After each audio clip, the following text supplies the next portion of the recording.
ఈ ఉద్యమాల బాట పట్టాలని చెప్పి ఎందుకు అనిపించింది? ఎలా అనిపించింది? మాకు వచ్చే పథకాల్లో తప్ప మిగతా డెవలప్మెంట్లో అన్నింటిలో శూన్యం.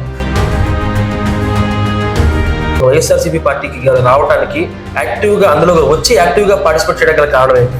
దగ్గరికి వెళ్ళి చూస్తే ఇంకా ఇష్టమైంది, అభిమానం పీచ్లోకి వెళ్ళింది. ఇంకా ప్రెస్టేజ్ ఇష్యూగా తీసుకుని ఆ బ్రాండ్ అక్కడ వచ్చారు. లేకపోతే ప్రెస్టేజ్ ఇష్యూ వచ్చేది కాదండి, అది గెలికారు కాబట్టి ప్రెస్టేజ్ ఇష్యూ వచ్చింది. మీరు హాస్పిటల్ డైరెక్టర్ అయ్యాక హాస్పిటల్ని డెవలప్ చేయడం కన్నా కూడా మీకందుకు మీరు బాగా డెవలప్ అయ్యారు అన్నారు. ఇది నిజమా కాదా?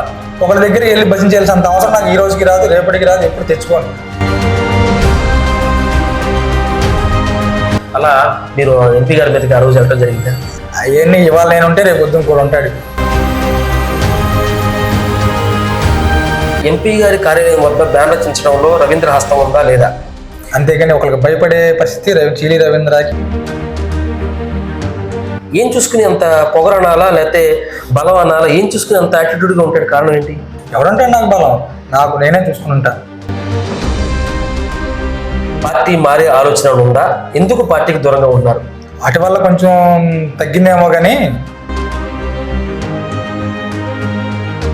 నిజంగానే చీల్ రవీంద్ర పార్టీ మారడు అని చెప్పి గంటపరంగా చెప్పగలరా మీరు? పార్టీ మానేసి ఇంట్లో కూర్చుంటా.